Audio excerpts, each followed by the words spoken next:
रांची के राजभवन के पास झारखंड राज्य पेंशनर समाज के बैनर तले ये तमाम बुजुर्ग लोग आप देख सकते हैं कि धरने पर बैठे हैं।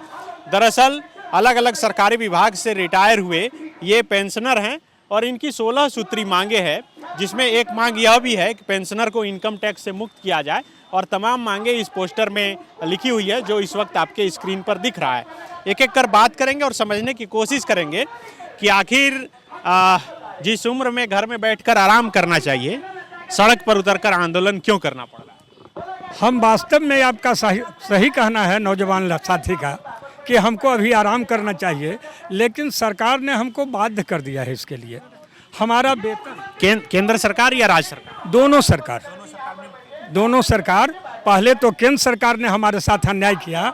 आप जैसे नौजवान हमारे जो साथी हैं सरकारी सेवा में 2004 के बाद बहाल हुए, उनको यह सरकार पेंशन नहीं देगी अपने, लेकिन 4 पेंशन लेगी। एमएलए का पेंशन, एमएलसी का पेंशन, मंत्री का पेंशन, मुख्यमंत्री का पेंशन, एमपी बनेंगे उसका पेंशन, फिर प्रधानमंत्री बनेंगे उसका पेंशन। माने एक एक व्यक्ति को 4 5 पेंशन। और आप जैसे नौजवान साथी जो 2004 में बहाल हुए उसको एको पेंशन नहीं। क्या होगा? इसलिए उसका हम लोग विरोध कर रहे हैं और मांग कर रहे हैं कि पुरानी पेंशन लागू करो, नई पेंशन को खत्म करो। तो ये मांग जी। दूसरी बात है कि 18 महीने का डीए हमारा रोक लिया गया है सरकार के द्वारा। अपने सरकार के लोग ले रहे हैं और हमारा रोक दिया गया है। उस 18 महीने का हमारा पेंशन मिलना चाहिए। डीए जो है, डीए सरकार कहता है पेंशन सरकार का कोई दिया हुआ खैरात नहीं है। पेंशन जो है वो हमारा कमाया हुआ वेतन है, कमाया हुआ वेतन जी। कारण 11 दिन में एक दिन ईएल होता है, 10 साल करते हैं 330 दिन, 20 साल करते हैं तो 660 दिन, 30 साल करते हैं तो 990 दिन, 40 साल करते हैं तो 1320 दिन का ईएल हमारा जमा होता है। उसमें 300 दिन का ईएल तो हमको मान लिया जा देता है। बाकी अगर 30 साल सर्विस किए तो 660 दिन का हमारा ईएल का पैसा सरकार के खजाने में जमा होता है और उसी के बदले में हमको पेंशन दिया जाता है। उसे सरकार कहती है कि हम इसको अनुदान के रूप में दे रहे हैं। यह हमारे साथ सरासर अन्याय है। आप कहाँ से आए? हम आए हैं रांची से। हाँ। आप किस डिपार्टमेंट से रिटायर? पशुपालन विभाग से। बोलिए। चारा घोटाला सारा घोटाला के उजागर करने वाले। हाँ, अभी भी डाल लीजिए। क्या मांग कर? हमारा मांग है कि जो डीए जो है 1 जनवरी 2020 से और 30/6/2021 तक ला वो जो जीवन यापन भत्ता तमाम लोगों को रोक रखा है, वो भारत सरकार से मांग है कि उसको रिलीज करे और राज्य सरकार भी उसके रिलीज करे। आप कहाँ से आए चाचा? हम इटकी से आए हैं। आप किस विभाग से रिटायर? हम शिक्षक से। टीचर। तो शिक्षक को भी धरना पर बैठना जी। रिटायरमेंट के बाद क्यों? इसलिए कि हम लोग का 19 महीना का रोक दिया है, मैंने आपका डीए, उसको रिलीज किया जाए।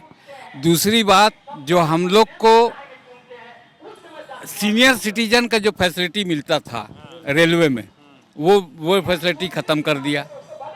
तो हम लोग कहाँ जाएं? और एक दिन का एमएलए बनेगा उसको ज़िंदगी भर पेंशन मिलेगा। हम लोग 35 साल नौकरी करके एक पेंशन ले रहे हैं, उस पर भी हम लोग का डीए रोक दिया जा रहा है।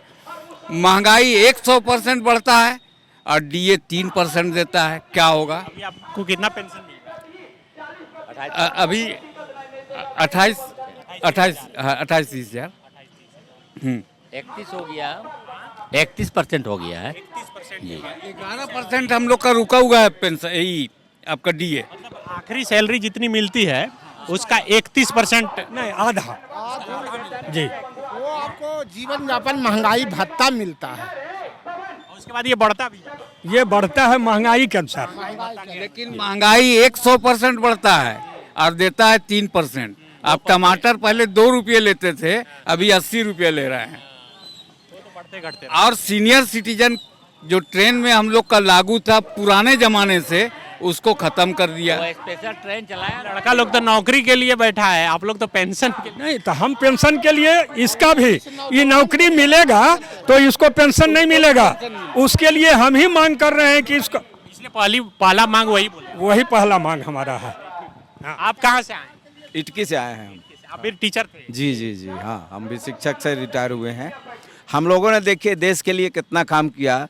एक शिक्षक होने के नाते हम लोग देश में डॉक्टर भी बनाए, मास्टर भी बनाए, पुलिस भी बनाए, सब हम लोग बनाए। और हम लोग देखिए इस अवस्था में घर में रहना चाहिए 70 बरस की उम्र में। और विधायक भी बनाए, सांसद भी बनाए, हम ही लोग के हम लोग देश निर्माता है, हम लोग राष्ट्र निर्माता है। और उसके बाद हम लोग यहाँ हम लोग दर दर की ठोकर खा रहे हैं, है कि नहीं। अभी देखिए हम लोग बूढ़े लोग बीमार ज़्यादा होते हैं, उनका अभी कोई कार्ड नहीं बना है कि आपको 5 लाख का ये आपको बीमा होगा, कोई इलाज नहीं। हम लोग का नाती पोता सब कहता है बुढ़वा आप गेलो है ना। देखिए इसको नागपुरी में कहता है 8 अंग टूटा था अब माया छूटा था, जिंदगी कर न खो विश्वास। अब हम लोग का आखिरी वक्त आना है, उस वक्त हम लोग सरकार से ये मांग करते हैं, सरकार हम लोगों की दुख दर्द को समझे और हमारी मांगों को पूरा करे। मांग भी पूरी होगी, अभी और लंबा जीना भी है। आप सर?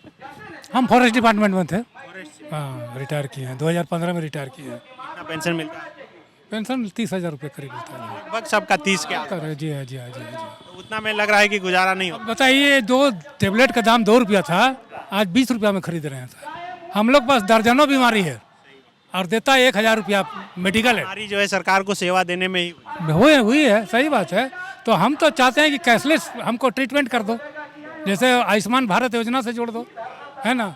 हमारा 5 लाख नहीं है, 5 लाख से नीचे वाले को आयुष्मान भारत योजना से जोड़ा जाए और स्वास्थ्य लाभ दिया जाए, है ना। आप दीदी उधर दीजिए हम नहीं। मांग में बैठे हैं समर्थन में।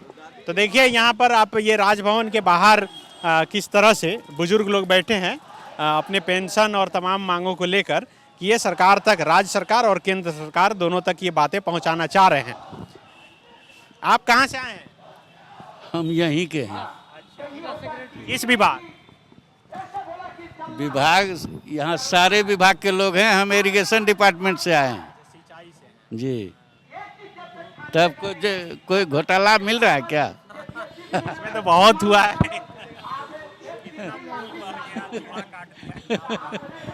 अच्छा, क्या जानना चाहेंगे? क्यों बैठना पड़ा इस उम्र में? सिर्फ इतना ही जान लीजिए कि हम लोगों का जो ये तो हमारा अखिल भारतीय राज्य पेंशनर महासंघ के आह्वान पर पूरे भारतवर्ष में आज ये कार्यक्रम हम कर रहे हैं। मौन धरना प्रदर्शन मेरा मौन है और जो डिमांड हमारा है इसीलिए हमने टांग दिया है। हमको ये कहना है कि आप जैसे केंद्र के कर्मी को आप देते हो कैशलेस चिकित्सा सुविधा। thefollowup.in. Like, share, and subscribe. www.thefollowup.in